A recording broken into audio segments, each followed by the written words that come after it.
Tu écrit déjà dans son livre Les secrets d'un esprit millionnaire que les secrets de la réussite consistent à augmenter son énergie. Plus tu le fais, les gens seront naturellement intéressés vers toi.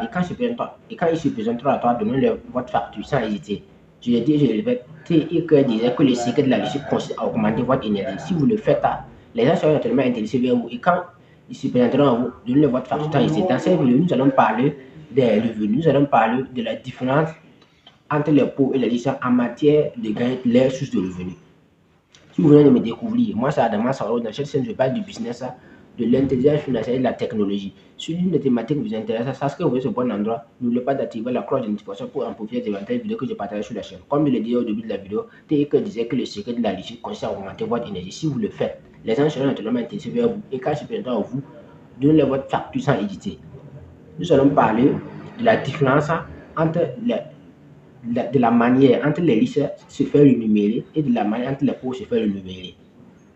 Donc vous allez vous rendre compte que les riches, en général, les riches se font rémunérer en fonction de leurs résultats, en fonction de leurs compétences.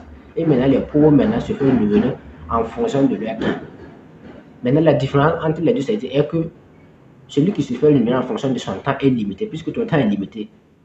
Donc, tu vas travailler plus de 24 heures par jour. En prenant quelqu'un qui se veut éliminer en fonction de leur compétence, il peut mettre sa compétence à n'importe quel prix.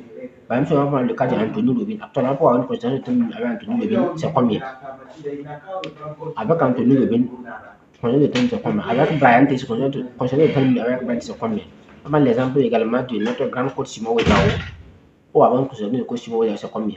Donc, ce sont ces individus qui ont décidé de mettre leurs compétences en jeu.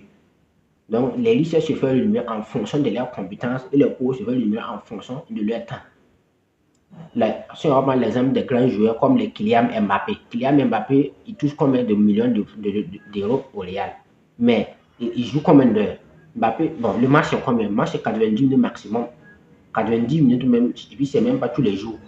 Or, pourtant, il est payé à des millions d'euros par mois. Chaque année, c'est des milliards, c'est des millions d'euros que Kylian gagne. Mais juste jouer 90 minutes seulement pour avoir des revenus colossaux.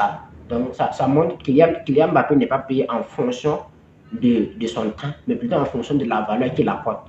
C'est la valeur qu'il apporte qui sera payée. C'est la même chose que les Robert Lewandowski, les Lamine Yamal, tous les grands joueurs que vous voyez ne sont pas payés en fonction de leur temps, mais en fonction de la valeur qu'ils apportent. La preuve, sur le terrain, ils n'ont pas le même salaire. Pourquoi ils n'ont pas le même salaire? Puisque chacun est payé en fonction de la valeur qu'il apporte. Voilà, mais pas en fonction du temps que tout le monde joue les 90 minutes. Pourquoi tout le monde joue les 90 minutes et d'autres sont 10 fois plus payés que d'autres? Il y a des joueurs qui touchent